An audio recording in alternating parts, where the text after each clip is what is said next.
धाकड़ खबर, बेखौफसुमा बेबाक अंदाज। धाकड़ खबर के न्यूज़ रूम से मैं आपके साथ हूं अकरम रईस खान। शुक्रवार की सुबह का वक्त था। पीएमओ ने एक ट्वीट करके सनसनी फैला दी। कहा कि कुछ ही देर में प्रधानमंत्री नरेंद्र मोदी राष्ट्र को संबोधित करने वाले हैं। जब भी वो राष्ट्र को संबोधित करते हैं तो लोग डर बहुत जाते हैं। पता चला 4 घंटे बाद लॉकडाउन लगा देंगे, पता चला 4 घंटे बाद वो नोटबंदी कर देंगे, इसलिए लोग सजग हो जाते हैं। हालांकि उनका जो भोंपू मीडिया है और उसके दौरान छठकार दंगाई पत्रकार इस पूरी खबर को प्रसारित करने में लग जाते हैं। 9:30 बजे के वक्त वो आए मीडिया के सामने और उन्होंने कहा कि सच्चे मन से और पवित्र हृदय के साथ उन्होंने एक तपस्या की थी, कृषि कानून बुलाए थे, लेकिन कुछ किसानों को वो समझाने में कामयाब नहीं हो पाए, जिसके चलते वो अब इन तीनों किसानों को वापस ले रहे हैं। 29 तारीख से शुरू होने वाले संसद के शीतकालीन सत्र में वापस लेने की प्रक्रिया को शुरू कर दिया जाएगा। इसके बाद 2 तरीके की चीजें आपके सामने रखी जा रही हैं। एक तो भाजपाई और भोंपू मीडिया उसके दलाल चटकार दंगाई पत्रकार ये बताने में लगे हुए हैं कि प्रधानमंत्री नरेंद्र मोदी ने मास्टर स्ट्रोक चल दिया है और जो विपक्षी पार्टियां किसान आंदोलन की आड़ में अपने सपने सजोए बैठी थी सत्ता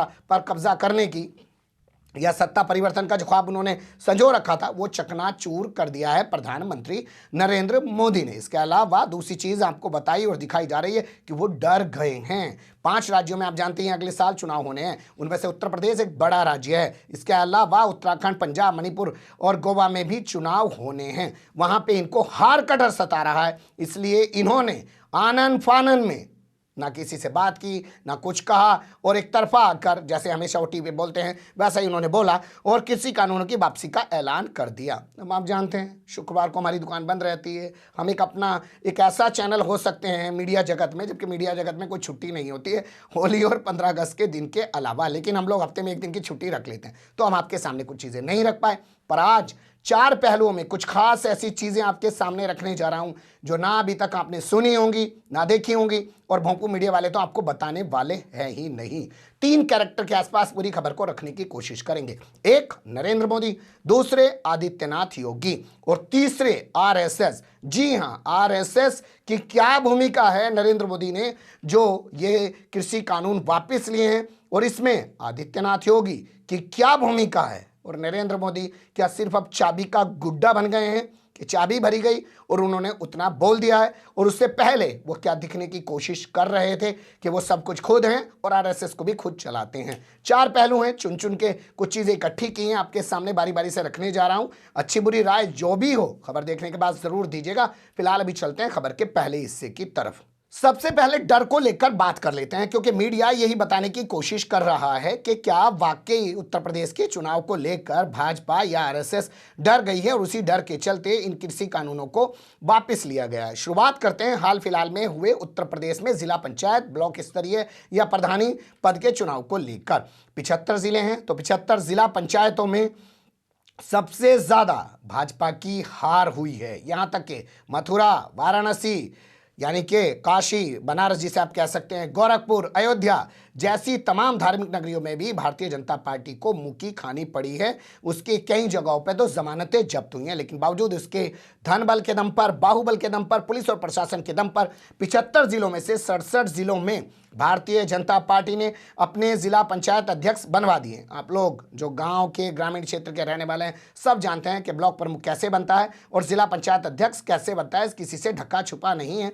जब अखिलेश यादव सत्ता में थे तो उन्होंने 75 में से 63 अपने बनवा लिए थे, यानी कि जिसकी सत्ता होती है वो दुरुपयोग करके बनवा ही लेता है। इसी के बाद आप देखेंगे कि 7 नए मंत्री आनन फानन में, भाई जब नतीजे आए कि जिला पंचायत के जो चुनाव हुए हैं उसमें बीजेपी की किरकिरी हो गई है, तो 7 नए मंत्रियों को मंत्रिमंडल में शामिल करवा दिया गया पूरे जातीय समीकरणों के साथ। ये उसी के बाद हुआ है, जबकि खबर चल रही थी कि जनवरी से मंत्रिमंडल का विस्तार होना है, फिर खबर आ रही थी कि अप्रैल में मंत्रिमंडल का विस्तार होना है, फिर उसके बाद खबरें आ रही थी कि अब मंत्रिमंडल का विस्तार होगा तब होगा, लेकिन नहीं हुआ। लेकिन जब ये नतीजे जिला पंचायत के सामने आए, हालांकि 67 अपने चेयरमैन बनवा लिए, जिला पंचायत अध्यक्ष बनवा लिए, लेकिन आनन फानन में फिर उसके बाद 7 नए मंत्री शामिल करा दिए गए योगी सरकार के मंत्रिमंडल में।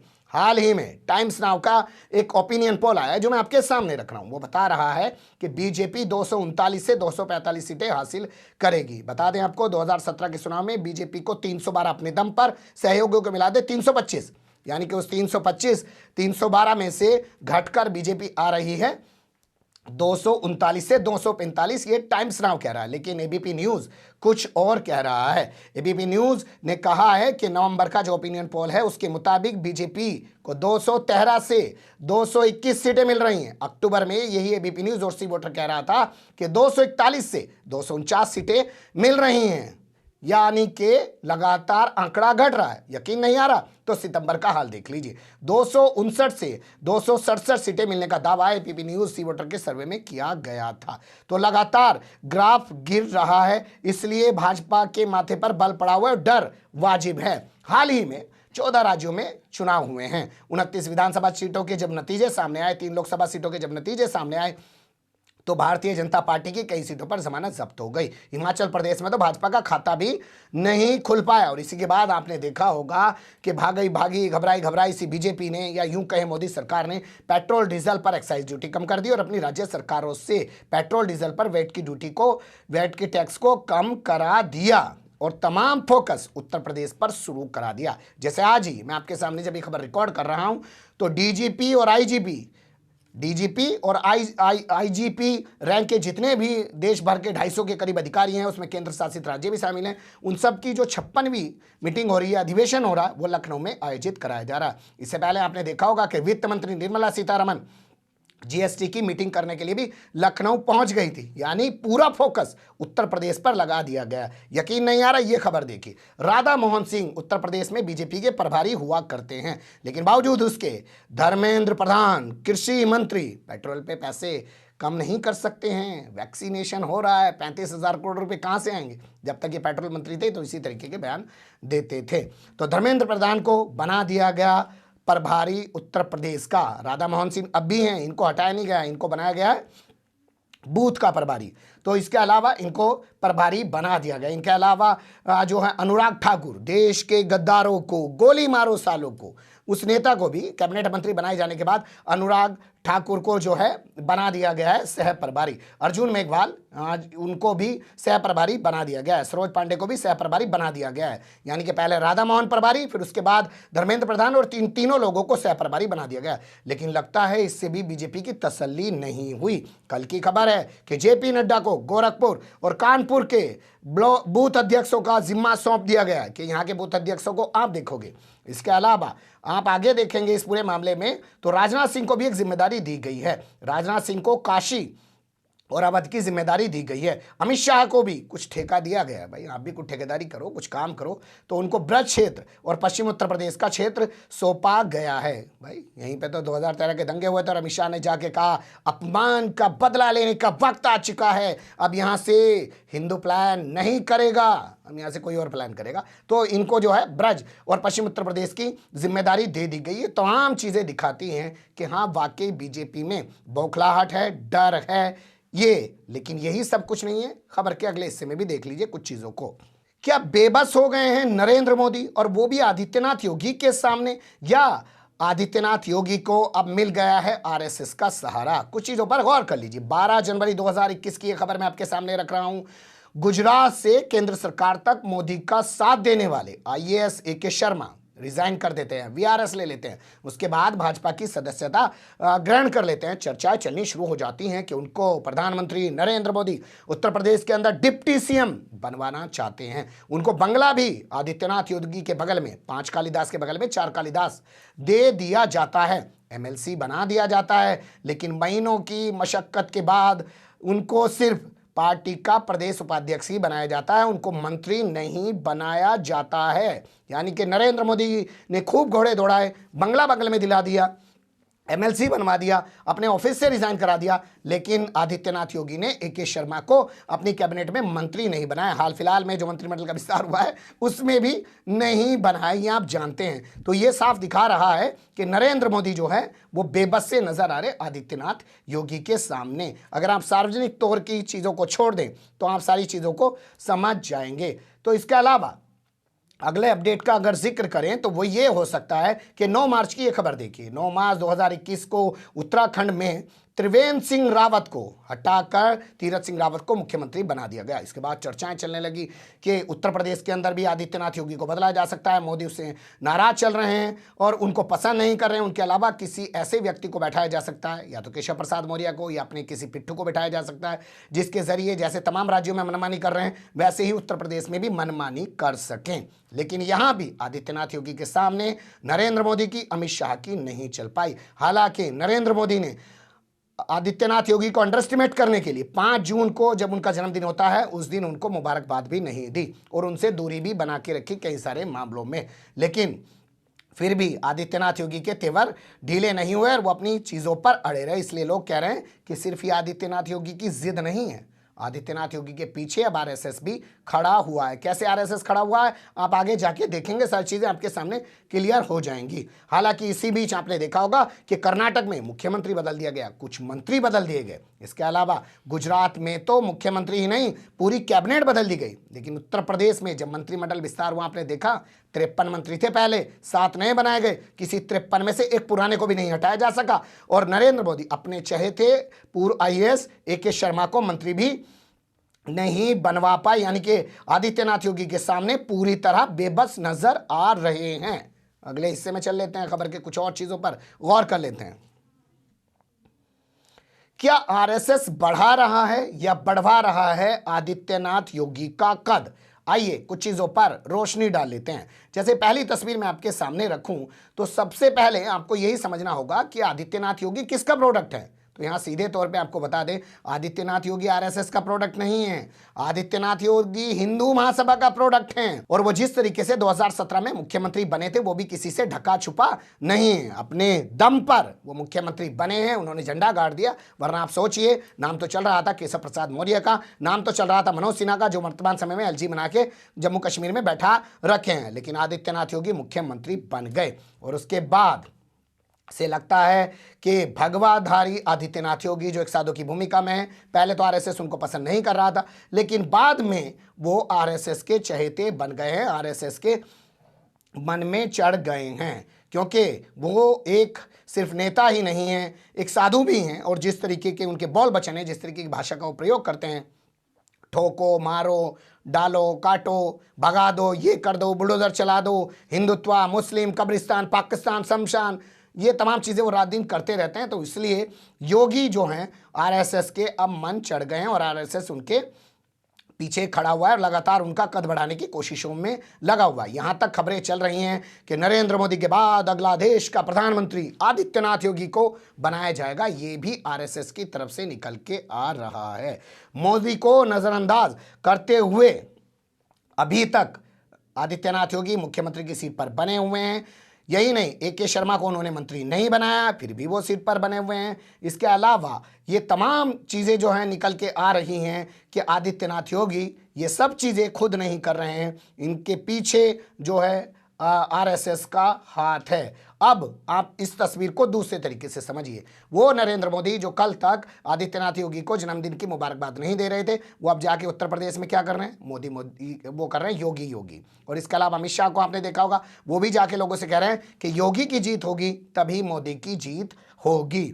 तो आज ये झुके हैं, आदित्यनाथ योगी नहीं झुके हैं, यानी कि इन दोनों के सामने आदित्यनाथ योगी का कद आरएसएस ने बड़ा कर दिया है। हाल फिलहाल में अभी राष्ट्रीय कार्यकारिणी परिषद की मीटिंग हुई है बीजेपी की, दिल्ली में हुई। इस मीटिंग में सिर्फ इकलौते मुख्यमंत्री आदित्यनाथ योगी ऐसे हैं जिनको जो है फिजिकली बुलाया गया, सारे मुख्यमंत्रियों को वर्चुअली जोड़ा गया। यही नहीं, आदित्यनाथ योगी से बाकायदा राजनीतिक प्रस्ताव भी पेश कराया गया। किसी भी राजनीतिक पार्टी की राष्ट्रीय कार्यकारिणी परिषद में जो प्रस्ताव पेश किया जाता है उसकी काफ़ी अहमियत होती है कि वो किसने किया। तो आदित्यनाथ योगी से प्रस्ताव पेश कराया गया। यही नहीं, एक फोटो सेशन भी कराया गया जिसमें आदित्यनाथ योगी को नितिन गडकरी के बगल में खड़ा करके दिखाया गया और अमित शाह के बगल में खड़ा करके दिखाया गया और इसके अलावा राजनाथ सिंह के बगल में खड़ा करके दिखाया गया। और उस तस्वीर से जो है गायब रहे हैं JP नड्डा, जो पार्टी के राष्ट्रीय अध्यक्ष हैं। इस तरीके के लोग बात कर रहे हैं, यानी कि उस फोटो सेशन से भी ये दिखाने की कोशिश की गई या दिखवाने की कोशिश की गई कि आदित्यनाथ योगी का कद